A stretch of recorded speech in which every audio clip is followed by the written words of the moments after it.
एक दफा फिर गुड मॉर्निंग।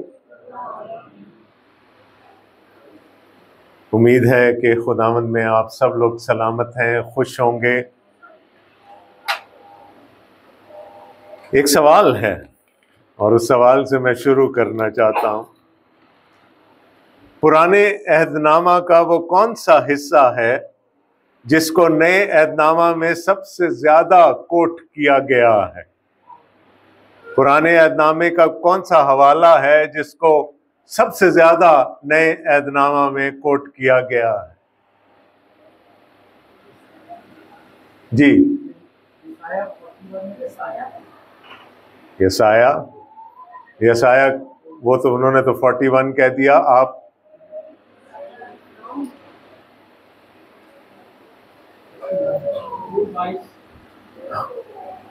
ठीक है, और कोई?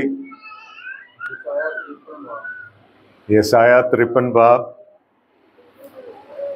चलें, आपके जवाब मुझे बता रहे हैं कि आपको नहीं पता, तो फिर मैं खुद बता देता हूं कि पुराने अहदनामा का वो हिस्सा जो नए अहदनामे में सबसे ज्यादा कोट किया गया है वो ज़बूर 110 है। और आज हम इसी ज़बूर पर गौर करने जा रहे हैं। ये मसीहाई ज़बूर है, और चूंकि अब हम एडवेंट और क्रिसमस के सीज़न की तरफ बढ़ रहे हैं, तो ज़रूर है कि हम खुदावंद यीशु मसीह की ज़ात पर फोकस करें, और ये ज़बूर हमें वही करने में मदद देता है। मेरा ज़बूरों का सिलसिला भी आगे चल रहा है और हम अपना मकसद भी किसी हद तक हासिल कर सकते हैं। आइए पहले हम इस ज़बूर को पढ़ लें। ज़बूर 110, जिसका सरनामा हमें बताता है कि ये दाऊद का मज़मूर है। यहोवा ने मेरे खुदावंद से कहा, तू मेरे दाहिने हाथ बैठ, जब तक मैं तेरे दुश्मनों को तेरे पांव की चौकी ना कर दूं। खुदावंद तेरे जोर का असा सयून से भेजेगा, तू अपने दुश्मनों में हुक्मरानी कर। लश्कर कशी के दिन तेरे लोग खुशी से अपने आप को पेश करते हैं। तेरे जवान पाक आराइश में हैं और सुबह के बतन से शबनम की मानंद। खुदावंद ने कसम खाई है और फिरेगा नहीं कि तू मलके सिदक के तौर पर अबद तक काहिन है। खुदावंद तेरे दाहिने हाथ पर अपने कहर के दिन बादशाहों को छेद डालेगा। वो कौमों में अदालत करेगा, वो लाशों का ढेर लगा देगा और बहुत से मुल्कों में सरों को कुचलेगा। वो राह में नदी का पानी पिएगा, इसलिए वो सर को बुलंद करेगा। आमीन।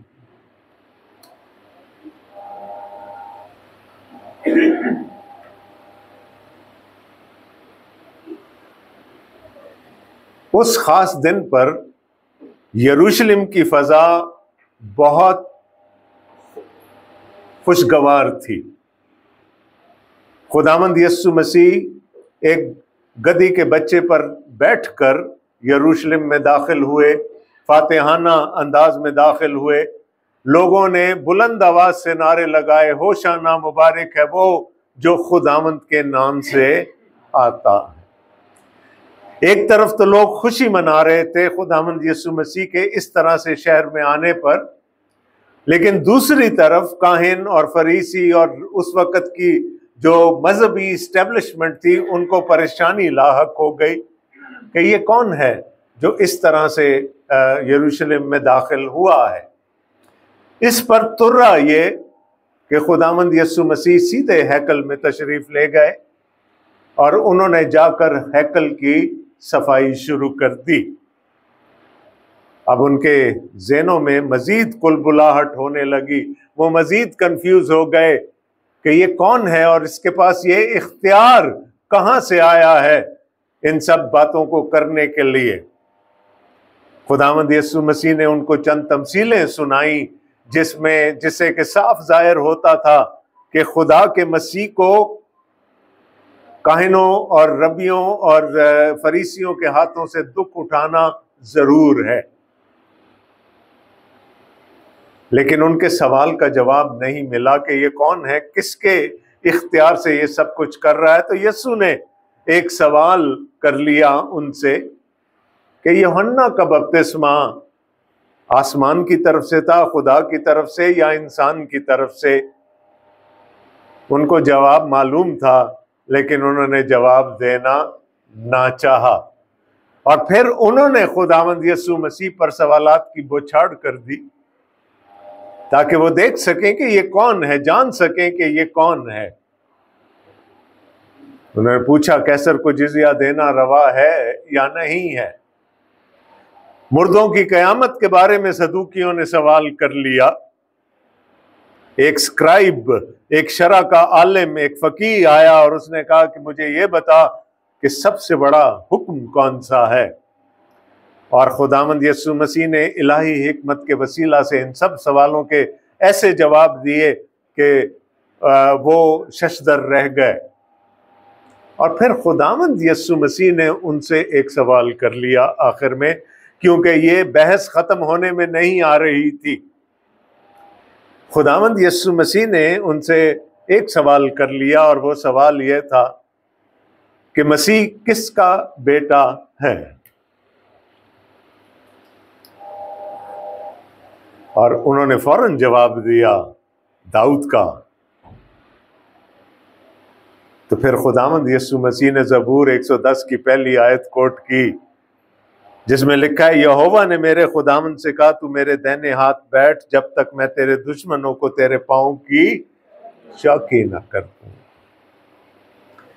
उन्होंने कहा, वो दाऊद का बेटा कैसे हो सकता है अगर दाऊद खुद उसे अपना खुदावंद कह रहा है, अपना मालिक कह रहा है? और इसका यकीनन उनके पास कोई दलील, कोई जवाब नहीं था, इसलिए वो बहस वहीं पर खत्म हो गई। तो खुदावंद यीशु मसीह अपने बारे में इस ज़बूर को कोट करते हैं। पतरस रसूल पेंतिकोस्त के दिन अपने उस मारकतुल्लाह खुतबे में इस ज़बूर को कोट करते हैं, और इब्रानियों के खत का मुसन्निफ इस ज़बूर पर अपनी पूरी थीसिस को बिल्ड करता है, अपनी पूरी थीसिस को बनाता है। खसूसन अगर आप 5वां, 6वां और 7वां बाब पढ़ें इब्रानियों के खत का, तो आपको ये ज़बूर वहां पर नजर आएगा। तो यूं ये हवाला, ये ज़बूर पुराने अहदनामे का वो हिस्सा है जिसको नए अहदनामा के मुसन्निफीन ने सबसे ज्यादा कोट किया, जिसका हवाला उन्होंने नए अहदनामा में दिया। ज़बूर छोटा सा है, 7 आयतें हैं, लेकिन बहुत पुरमगज़ है। इसको समझने के लिए फैकल्टीज का होना जरूरी है। मैं कोशिश करूंगा कि आसानी से और थोड़े से वक्त में इस नहायत ही वसी मौजू को आपके सामने पेश कर सकूं। 7 आयात हैं, जैसे मैंने आपको पहले कहा, और ज़बूर अपने आप को 2 हिस्सों में खुद ब खुद तकसीम कर लेता। पहली आयत में अगर देखें, यहोवा ने मेरे खुदावंद से कहा, खुदा बात कर रहा है, युद्ध है वाव है बात कर रहा है, यहोवा बात कर रहा है। तो पहला हिस्सा जो पहली 3 आयात पर मुश्तमिल है, वहां पर हम देखेंगे यहोवा का या खुदा का कौल, जो उसने कहा वो हम देखेंगे। फिर जब हम चौथी आयत में जाते हैं तो वहां लिखा है, खुदावंद ने कसम खाई है। तो दूसरा हिस्सा है, यानी चौथी आयत से लेकर 7वीं आयत तक, वहां पर हम खुदावंद की कसम को देखेंगे। तो पहले खुदावंद का कौल और फिर खुदावंद की कसम। याद रहेगा? ओके। अब यहां पर लिखा है यहोवा ने मेरे खुदावंद से कहा, और इब्रानी में कहा के लिए जो लफ्ज इस्तेमाल हुआ है वो नेयोम है, और नेयोम का मतलब अंग्रेजी में होता है ऑरेकल। और कल मैं ऑरेकल का उर्दू में मानी तलाश कर रहा था डिक्शनरी में, तो वहां जो मानी मुझे नजर आए वो था देवबानी, वो चीज जो खुदावंद के मुंह से निकलती है। ऑरेकल उस चीज को कहते हैं जो खुदा डायरेक्ट कहता है। अगर आप नबूवत की किताबें पढ़ें यसाया से लेकर मलाकी तक, तो आपको जगह जगह मिलेगा खुदावंद फरमाता है, खुदावंद फरमाता है। और जब तक दोबारा ये लफ्ज आपके सामने ना आए या ये तरकीब सामने ना आए खुदावंद फरमाता है, तो आप याद रखिएगा कि वो एक पैगाम है और वो ऑरेकल कहलाता है। किसी भी नबी के वसीला से जो खुदा ने बराह रास्त कलाम किया वो ऑरेकल कहलाता है, देवबानी कहलाती है। और यहां पर हम देखते हैं कि लिखा है कि खुदा डायरेक्ट खिताब कर रहा है, लेकिन वो दाऊद से खिताब नहीं कर रहा, वो दाऊद को कुछ नहीं कह रहा।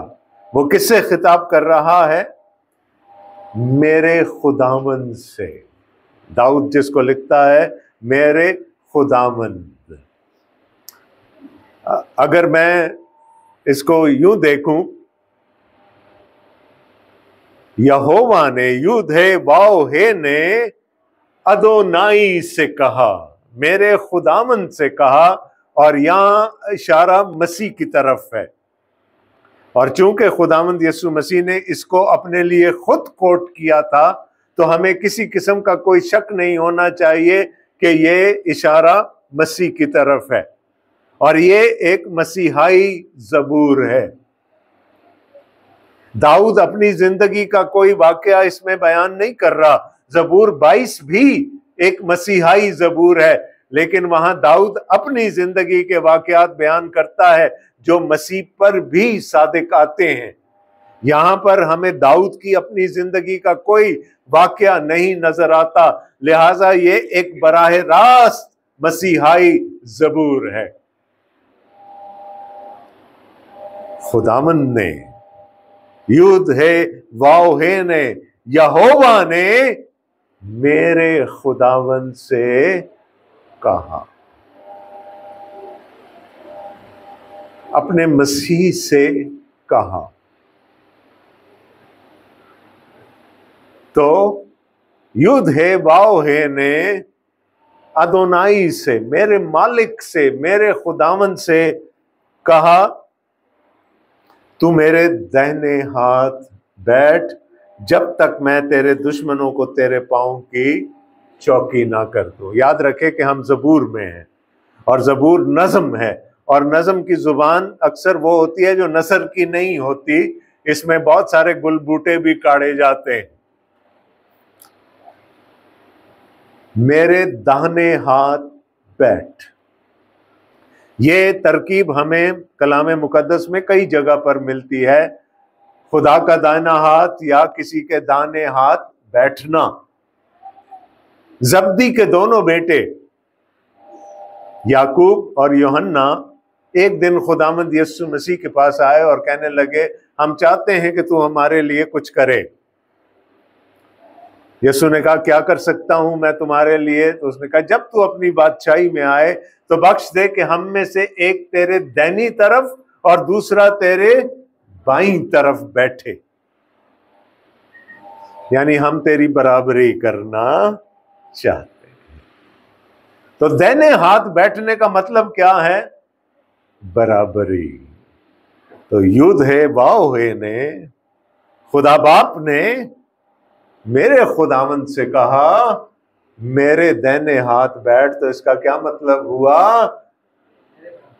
तो बाप और बेटा आपस में बराबर हैं, वो दोनों बराबरी की सतह पर हैं, जब तक मैं तेरे दुश्मनों को तेरे पांव की चौकी ना कर दूं। अब ये इशारा खुदावंद यीशु मसीह की दूसरी आमद की तरफ। दो चीजें हैं इस आयत में जिनको हमें समझना जरूरी है। एक, दाहिने हाथ बैठना, इसको थियोलॉजिकल टर्म्स में सेशन कहते हैं,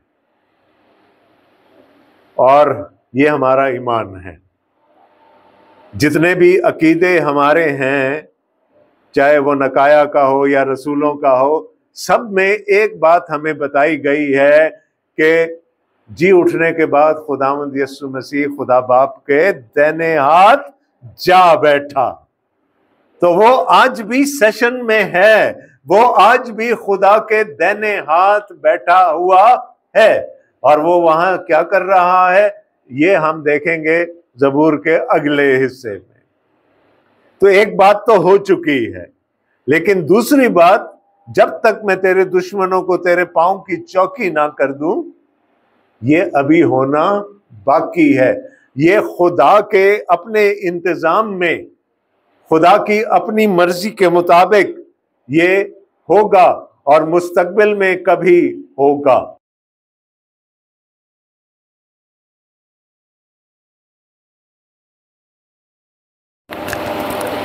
वो क्या थी कि जबूर 110 के पहले हिस्से में खुदा कह रहा है, खुदा फरमा रहा है, बराए रास्त फरमा रहा है। और वो किससे फरमा रहा है? वो अपने मसीह से फरमा रहा है।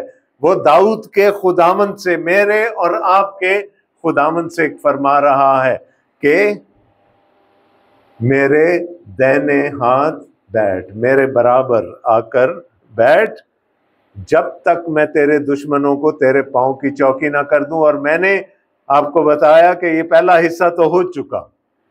खुदावंद यीशु मसीह आज भी बाप के दाहिने हाथ बैठा है, लेकिन वो दूसरा हिस्सा वो खुदावंद यीशु मसीह की दूसरी आमद पर होगा, जिसके बारे में हम कुछ नहीं जानते कि वो कब होगी।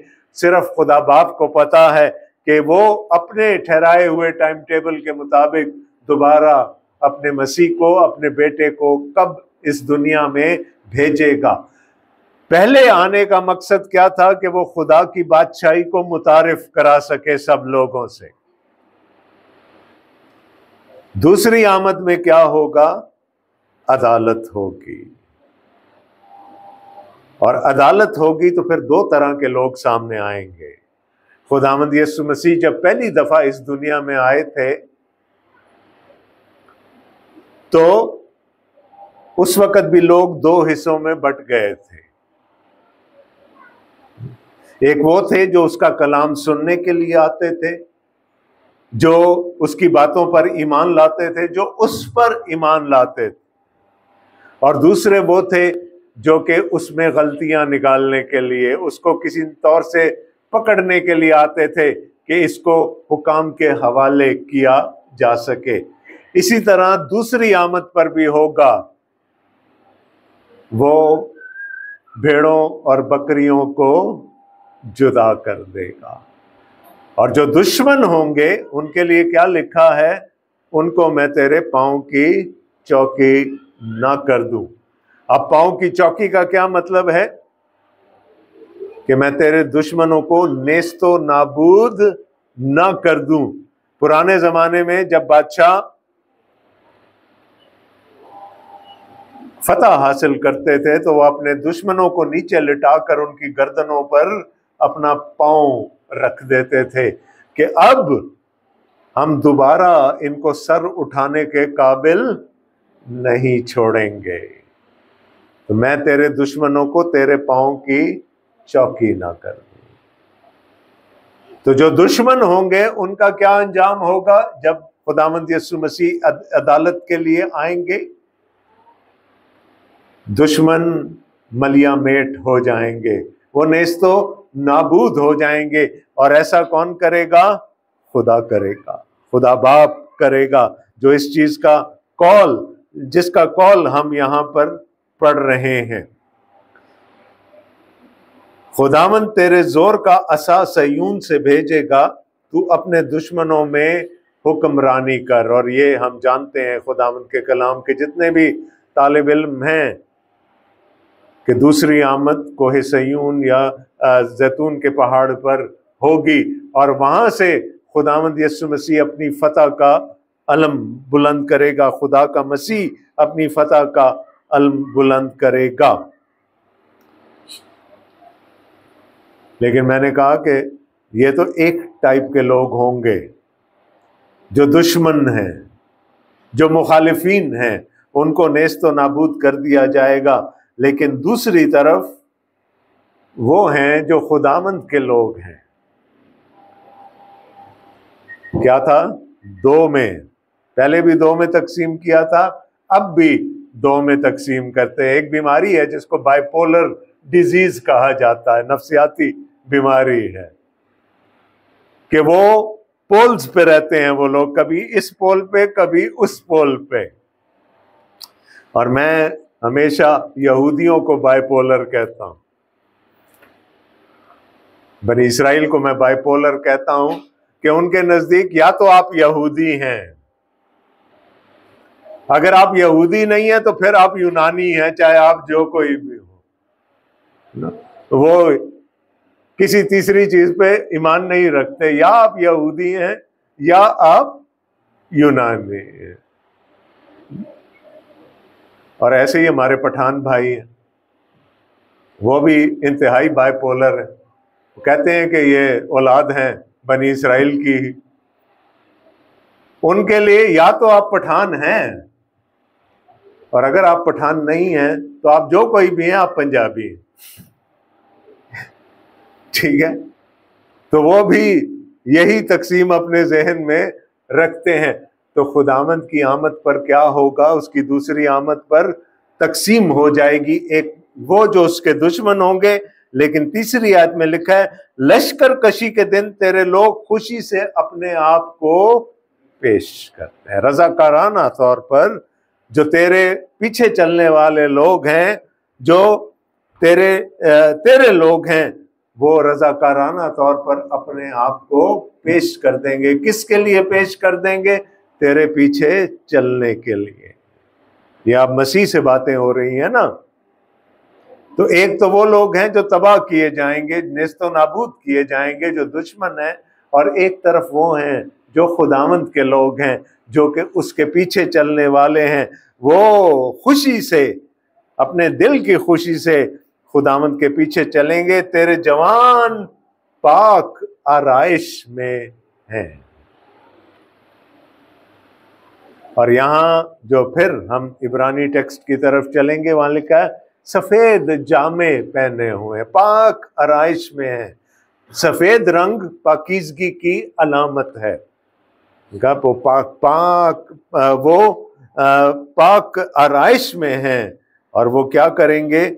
और सुबह के बतन से शबनम की माने। थोड़ी सी शायराना जुबान है जो दाऊद यहाँ पर इस्तेमाल कर रहा है। तो बादशाह आएगा, अपने तमाम जाहो जलाल के साथ वो अदालत करेगा। एक तरफ दुश्मन होंगे जिनको नेस्तो नाबूद कर दिया जाएगा, और दूसरी तरफ उसके पीछे चलने वाले, उस पर ईमान रखने वाले लोग होंगे जो खुशी से उसके पीछे पीछे चलेंगे। लेकिन अदालत के नाम से ही लोगों के दिल में खौफ तारी हो जाता है ना, कि अदालत होगी तो पता नहीं कोई गुनाह, कोई कसूर, कोई तकसीर ना निकल आए। तो अदालत का खौफ तो अपनी जगह मौजूद रहता है ना। लेकिन जबूर नवीस हमें एक उम्मीद भी दिला रहा है। वो अब हमें जबूर के दूसरे हिस्से में इसी मसीह की, इसी मसाया की एक और खूबी बताने जा रहा है। खुदावंद ने कसम खाई है। पहले उसने क्या कहा था? खुदा ने कहा, खुदा का कौल है। तो अगर सिर्फ ये भी कहा जाए कि खुदा का कौल है, तो इसका मतलब है कि वो जरूर पूरा होगा। खुदा के मुंह से निकली हुई कोई बात टल नहीं सकती। लेकिन यहां तो खुदा कसम खा रहा है जिसकी शायद उसको जरूरत भी नहीं है। तो कसम खाने का मतलब क्या है कि आपने ठप्पा लगा दिया अपने कॉल पर कि ये तो जरूर ही होगा। तो खुदा ने क्या कसम खाई? खुदावंद ने कसम खाई है और फिरेगा नहीं कि तू मलके सिदक के तौर पर अब तक काहिन है। अब यहां आकर थोड़ी पेचीदगी पैदा हो जाती, क्योंकि एक पेचीदा, एक पुरस्कार किरदार का जिक्र यहां पर हमारे सामने आया, और वो कौन है? मलके सिदक। पूरे पुराने अहदनामा में सिर्फ 3 आयात हैं मलके सिदक के बारे में।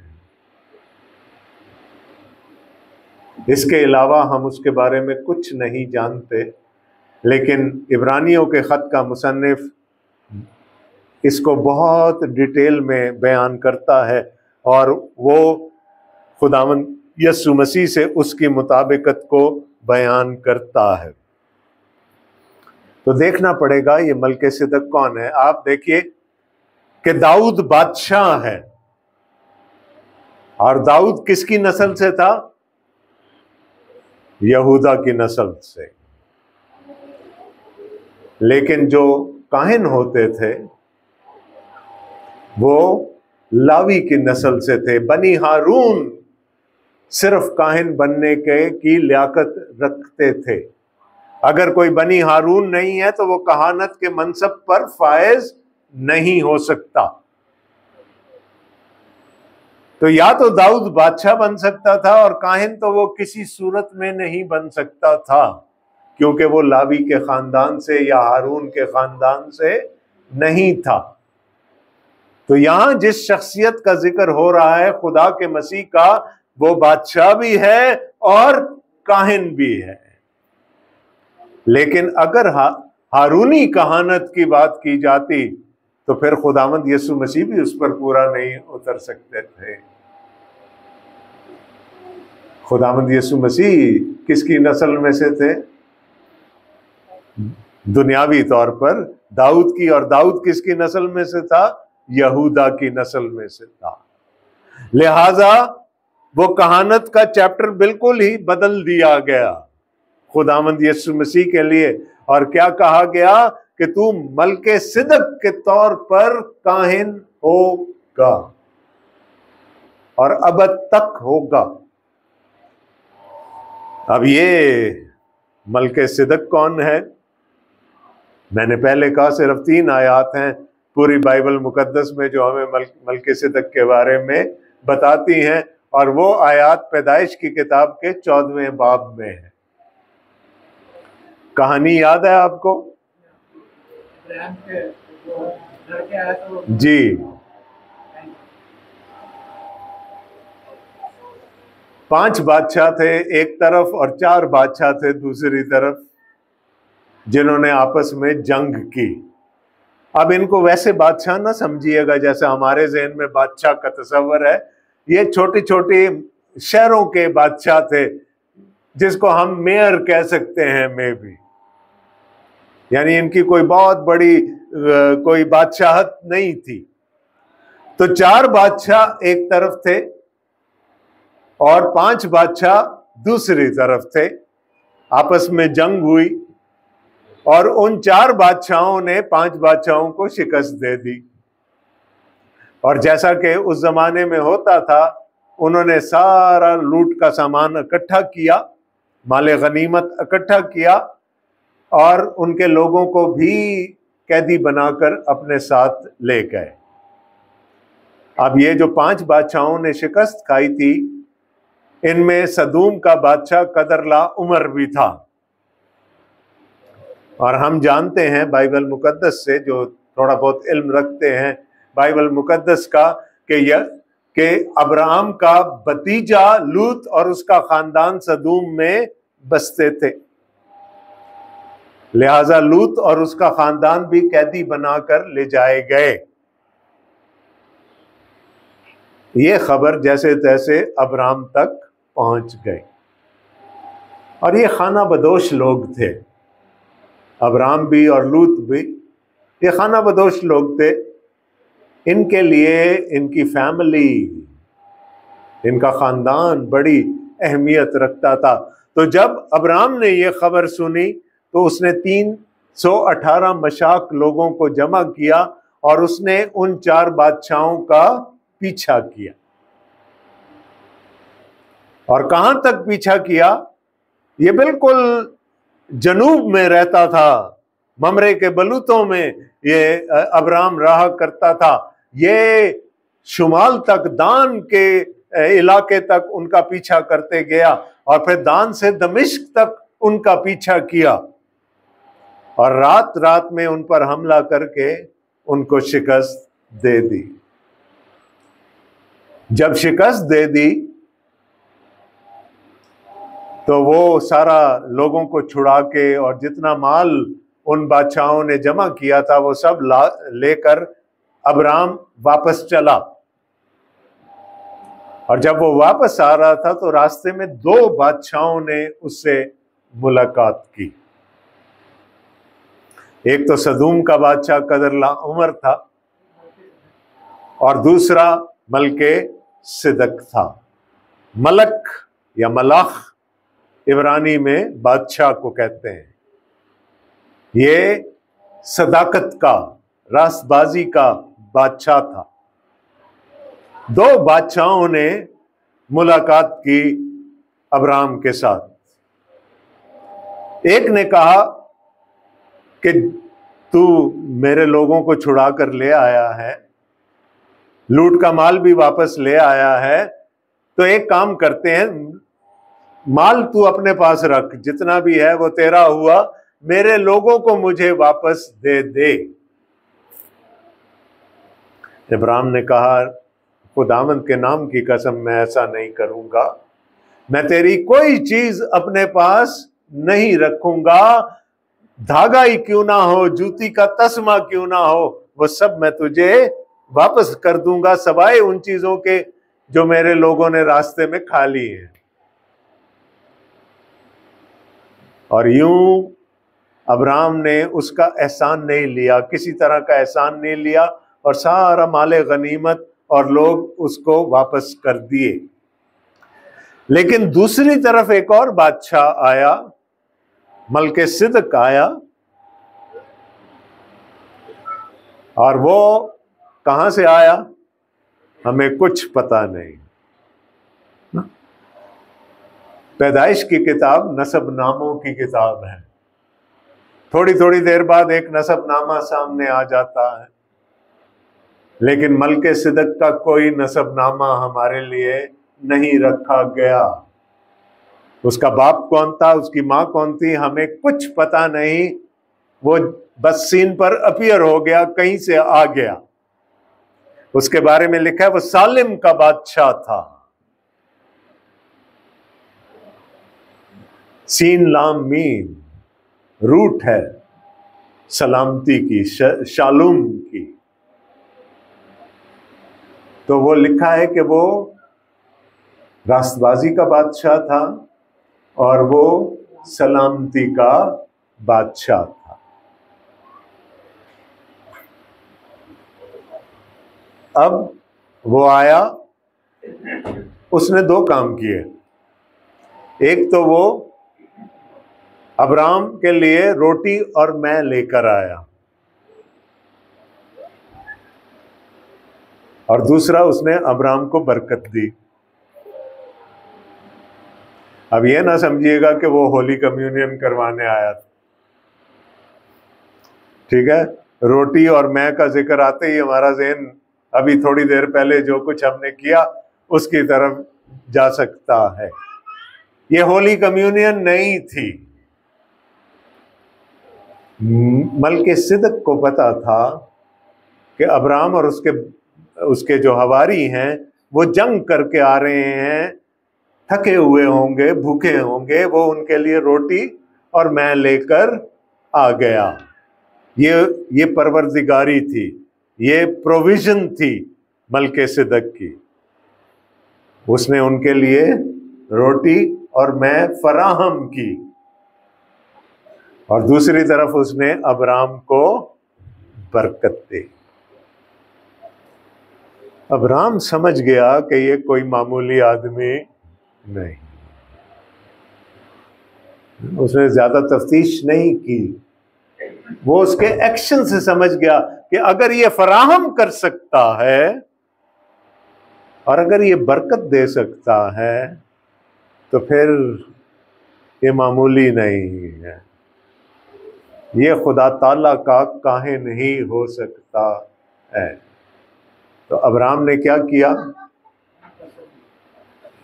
दयकी निकाल कर उसको दे। अब्राम जिसको खुदा बुला कर लाया था मुल्क हारान से, वो एक शख्स के सामने झुक रहा है और उसको अपनी दयकी दे रहा है, तो इसका क्या मतलब है कि वो उसको अपने से बुजुर्ग, अपने से बड़ा मानता है। और जैसे वो आया था वैसे ही वो गायब हो गया। उसके बाद शायद वो कभी मिला भी नहीं अब्राम से या किसी और से कलाम मुकद्दस में। याद रखिएगा, वो सालिम का बादशाह है, सलामती का बादशाह है, और उसका नाम क्या है, मलके सिदक। वो रास्तबाजी का बादशाह है। उसने क्या किया, प्रोवाइड किया। खुदा का मसीह जब खड़ा हुआ, थोड़ी सी मछली है, थोड़ी सी रोटी है, सामने 5000 तो सिर्फ मर्द थे। अगर हम ये कह लें कि हर खानदान में 4 लोग होंगे तो तकरीबन 20,000 लोगों का मजमा है। और वो रोटी और वो मछली जब मसीहा के हाथ से निकल रही है तो वो तक मल्टीप्लाई होती चली जा रही है, वो ज़र्ब होती चली जा रही है, वो बढ़ती चली जा रही है। प्रोविजन, फराहम करना, परवरदिगारी। और वो भी आया था हमें सबको बरकत देने के लिए। तो खुदा ने क्या कसम खाई कि तू अब तक काहिन होगा। और किसके तरीक का काहिन होगा? हारूनी नहीं, बल्कि तू मलके सदक के तौर पर अब तक काहिन होगा। हारून की कहानत इंसानों की कहानत थी, मलके सिदक की कहानत इलाही कहानत है, जिसको अब्राम ने भी रियलाइज कर लिया। बहुत सारे मुफस्सरीन इस बात पर इत्तेफाक करते हैं कि ये बदन लेने से पहले मसीह का ज़हूर था जो अब्राम के सामने हुआ। यानी वो मलके सिदक नहीं था, वो एपिफनी थी, वो खुदावंद यीशु मसीह का ज़हूर था अब्राम के सामने।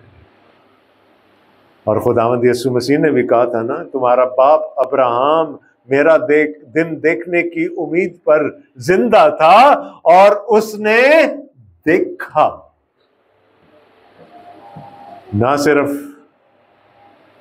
मलके सदक के रूप में देखा, बल्कि जब खुशखबरी, बेटे की खुशखबरी देने के लिए आया, उस वक्त भी देखा। तो मलके सिदक एक पुरअसरार सी शख्सियत है पुराने अहदनामे की, लेकिन उसका जिक्र क्यों किया गया, चाहे थोड़ी सी आयात में किया गया, वो इसलिए कि खुदावंद यीशु मसीह की कहानत मलके सिदक के तौर पर होनी थी। कलाम मुकद्दस खुदावंद यीशु मसीह के 3 मनासिब बताता है, 3 मनसब बताता है। वो बादशाह भी है, वो काहिन भी है, और वो नबी भी है। पहले हिस्से में ज़बूर के हमने उसको बादशाह के तौर पर देखा, दूसरे हिस्से में हम किस तौर से देख रहे हैं? उसको एक काहिन के तौर से देख रहे हैं। बादशाह तो अदालत करते हैं और अदालत का खौफ सबके दिलों में आ जाता है, लेकिन जब एक काहिन सामने आ गया, वो बादशाह जो काहिन भी है, और काहिन का काम क्या होता है? सबसे बड़ा काम खुदा और इंसान का मेल करा देना।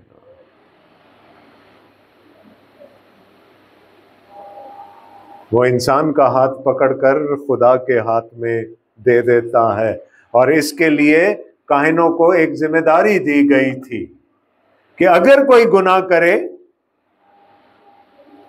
तो फिर उसको कोई ना कोई जानवर लाना पड़ेगा, और वो जानवर काहिन जब उसकी जांच पड़ताल कर ले तो काहिन उसको कुर्बान कर देगा, कुर्बान करेगा, ताकि उस शख्स का वो गुनाह माफ हो जाए और खुदा और इंसान का दोबारा से मेल हो जाए। ये काहिन का काम था। इब्रानियों के खत का मुसन्निफ बताता है कि यीशु मसीह हमारा सरदार काहिन है, और वो किसके तरीका, किसके तौर का काहिन है? वो मलके सिदक के तौर पर हमारा काहिन है। इसका क्या मतलब है? कि उसने हमारा और खुदा का मेल करा दिया। कल मैं कहीं रोमियो 5 बाब की बात कर रहा था, और वहां पर हमें ये नजर आया कि वो जो दुश्मनी थी खुदा और इंसान के दरमियान, गुनाह के वसीले से उसने कुर्बानी देकर, अपने आप को कुर्बान करके उस दुश्मनी को ख़त्म किया और खुदा से हमारी सुलह करा दी। और जब वो दोबारा आएगा तो वो लोग जो उसके पीछे चल रहे होंगे, खुशी से उसके पीछे चल रहे होंगे, उनको लेकर वो कहाँ जाएगा? वो उनको अपनी बादशाही में ले जाएगा, जहां पर वो अब तक खुदा की हजूरी में रहेंगे। इब्रानियों के खत का मुसन्निफ एक कदम और आगे चला जाता है। उसने कहा ये वो काहिन है जो कि अपने आप को कुर्बान करता है। ना सिर्फ वो काहिन है, बल्कि वो ज़िबा किया हुआ बर्रा भी है। He is the sacrificial lamb। जो पुराने अहद के जो हारूनी काहिन थे, उनको तो जानवरों की जरूरत पड़ती थी कि जिसने गुनाह किया है वो अपने गुनाह के मुताबिक एक बर्रा या बैल लेकर आएगा तो वो उसको कुर्बान करेंगे। लेकिन यहाँ हमारे सरदार काहिन ने अपने आप को उस बर्रे के तौर पर पेश कर दिया। तो क्या लिखा है यहाँ? खुदावंद ने कसम खाई है और फिरेगा नहीं कि तू मलके सिदक के तौर पर अब तक काहिन है। हारूनी कहानत है आज? नहीं है, हैकल ही नहीं है। तो हारूनी कहानत तो खत्म हो गई फिर। लेकिन मलके सिदक के तौर पर जो काहिन ठहराया गया, वो कब तक काहिन रहेगा? अब तक।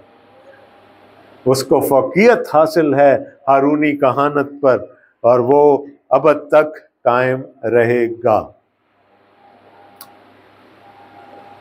फिर उसके बाद अब ये दूसरी आमद का जिक्र हो रहा है, जब वो बादशाह के तौर पर आएगा। खुदावंद तेरे दाहिने हाथ पर अपने कहर के दिन बादशाहों को छेद डालेगा। वो कौमों में अदालत करेगा, वो लाशों के ढेर लगा देगा। एक रात लगी मूसा को, बनी इस्राएल को मिस्र में से निकालने के लिए। पीछे मिस्र की फौज आ रही है जो उस वक्त की सुपर पावर है। हर किस्म के जदीद असले से लेस है। आगे समंदर है, दोनों तरफ पहाड़ हैं, घाटी थी वो। बनी इसराइल कहां भाग सकते थे, यानी चारों तरफ से घिरे हुए हैं। फिर भी मिस्र की सारी फौज गर्क हो गई, किसी एक इस्राएली ने हथियार तक नहीं उठाया। हथियार उनके पास थे भी नहीं, किसी ने हथियार नहीं उठाया और मिस्र की पूरी फौज गर्क हो गई। कौन लड़ा मिस्र के साथ? खुदावंद। तो हम पढ़ते हैं मुकाशफा की किताब में कि हरमजदून के मैदान में सारी दुनिया के बादशाह अपनी फौजों समेत इकट्ठे होंगे। किसे जंग करने के लिए? किसे जंग करने के लिए? खुदा के मसीह से जंग होगी। जंग होगी।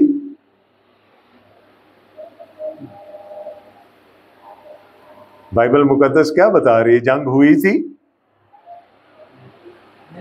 नहीं हुई, और मिस्र हार गया, है ना। सारे बादशाह भी इकट्ठे हो जाए, खुदा के मसीह के साथ जंग कर सकते हैं। कितनी देर लगेगी उनको उसको इनका सफाया करने में? वो कह रहा है वो राह में नदी का पानी पिएगा। उतनी देर लगेगी जितनी देर लगती है एक बंदे को झुककर नदी से पानी पीने में। सब तहस नहस हो जाएगा, और इसलिए वो सर को बुलंद करेगा। पहले हमने क्या पढ़ा कि वो बादशाह है, वो जाहो जलाल के साथ आएगा, वो अदालत करने के लिए आएगा। जो उसके पीछे चलने वाले हैं वो खुशी से उसके पीछे चलेंगे। वो काहिनों का लिबास पहने हुए, सफेद जामे पहने हुए उसके पीछे चलेंगे, पाकीज़गी की हालत में चलेंगे। लेकिन दुश्मन क्या होंगे? वो उसके पांव तले की चौकी बना दिए जाएंगे, वो नेस्तो नाबूद कर दिए जाएंगे, क्योंकि वो बादशाह है। और दूसरी तरफ हमने पढ़ा कि वो काहिन भी है, वो कहानत भी करता है, और उसकी कहानत वो नहीं है कि खत्म हो जाएगी, वो अब तक रहने वाली कहानत है। और खुदा ने इस बात पर कसम खाई है। दाऊद ये बात लिख रहा है, खुदा ने कसम खाकर कहा है कि वो तू मलकिसिदक के तौर पर अब तक काहिन है। तो क्या होगा? सारी शरारत की फौजें इकट्ठी होंगी, लेकिन मसीह उन पर गालिब आएगा, उसके लोग उन पर गालिब आएंगे, और यूं उसकी बादशाही अब तक रहने के लिए कायम हो जाएगी। और वो जो उसके पीछे पीछे चल रहे थे, उसके पीछे पीछे चलते ही खुदा की बादशाही में दाखिल हो जाएंगे। अब ये है मेरा और आपका मसीह, जिन्होंने उसको मार डाला वो ये समझे उन्हें कहानी मुक गई है जी। अब कोई उसका वाली वारिस नहीं रहा, उसको हमने मार दिया, कहानी खत्म। लेकिन कहानी खत्म नहीं हुई, वो दोबारा आएगा, वो दोबारा आएगा। फातेह मसीह दोबारा आएगा, वो फतह करेगा, वो अदालत करेगा, वो लोगों को नेस्तो नाबूद करेगा और एक काहिन के तौर पर अपने लोगों को खुदा के साथ उनका कामिल मेल करा देगा और वो हमेशा उसकी बादशाही में रहेंगे। अब ये सारी बातें तो एक तरफ, हम क्या करें? हम कुछ कर सकते हैं?